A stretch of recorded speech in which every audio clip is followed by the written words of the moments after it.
Hi, it's Dean here, deanleeart.com, talking about self improvement and mindset for the artist.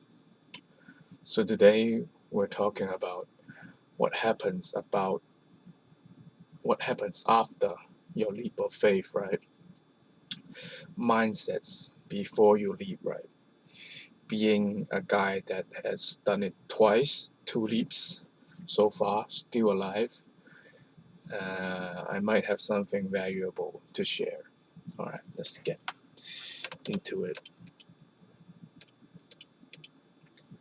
So, people often talk about the stuff before the leap, right? You're scared, thinking about it, and then there's people sharing it after it, right? All the glory and stuff. But what happens in the middle, right? What happens after you jump, right? Let's find out. There's 3 tools here that will help you to finish the leap. So, number one, identify the worst. So, movie director and filmmaker Kevin Smith always said he knew what would happen if his first movie didn't work. He'll just find another job and loan the money, and eventually, and pay back his loan money, and eventually he could try again. So what happens if my leap to Australia? If you didn't know, so I flew to Australia, quit my job to improve my dating life and become a tattoo artist. So, what's the worst thing that could happen to me? So, I could spend, waste all my savings, and I need to fly back to Hong Kong, and my plans will and family will come back in my way and stopping me from doing what I want if I failed, right? But still, I could try.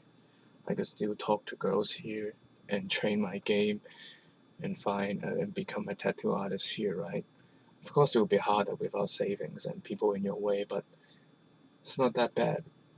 So before your leap, identify that nothing bad could happen unless your leap is become a UFC champion, right?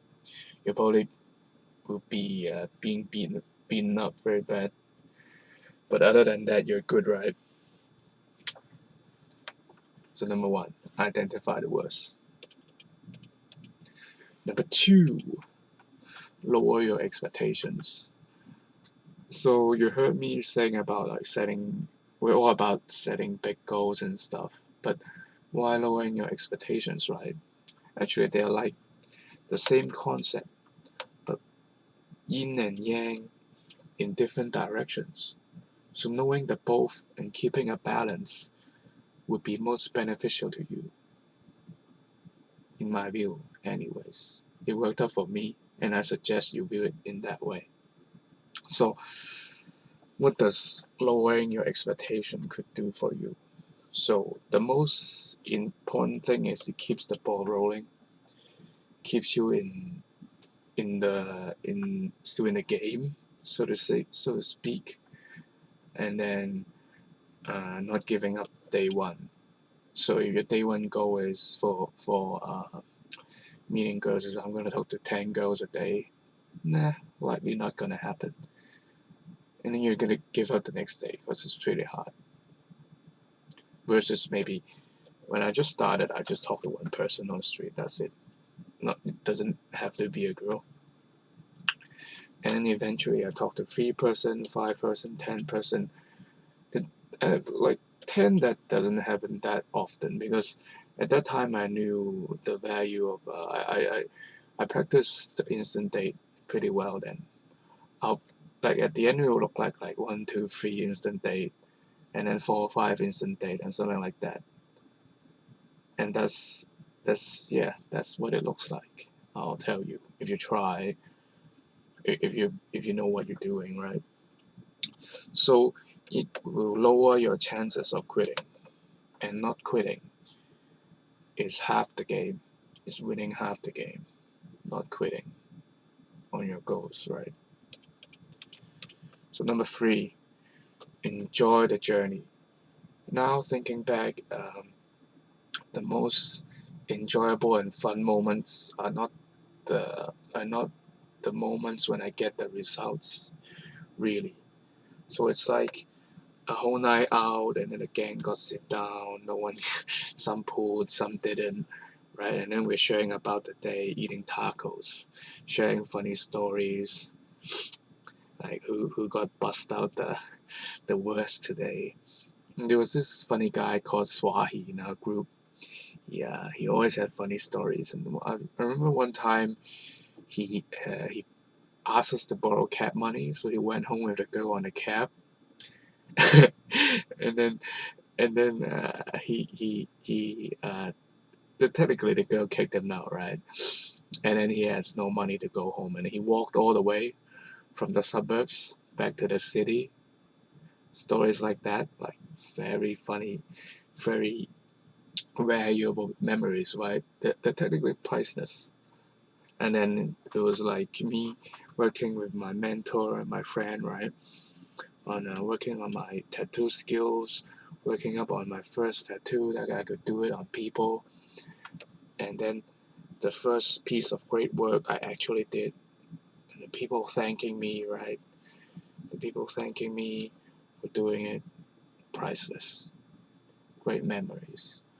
So if try to enjoy it. I know there would be parts that are not that enjoyable, but train yourself to like it. It's all about mindset, right? Liking could be forced, at least at least in the Asian way, right? So a short recap: leap of faith was the worst that could happen, right? You could fail and learn something, right?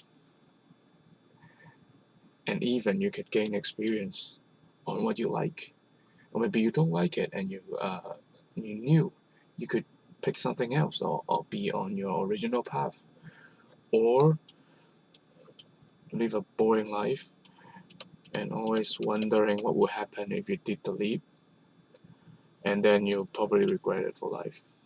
That's for life, right? No pressure, your choice. But yeah, if you have a chance, if the voice inside you is asking you to do that leap, probably do it. Nothing will happen really. Take that leap, and I'll see you next time. If you want to read the written version, the links down below. Yeah, that's pretty much it.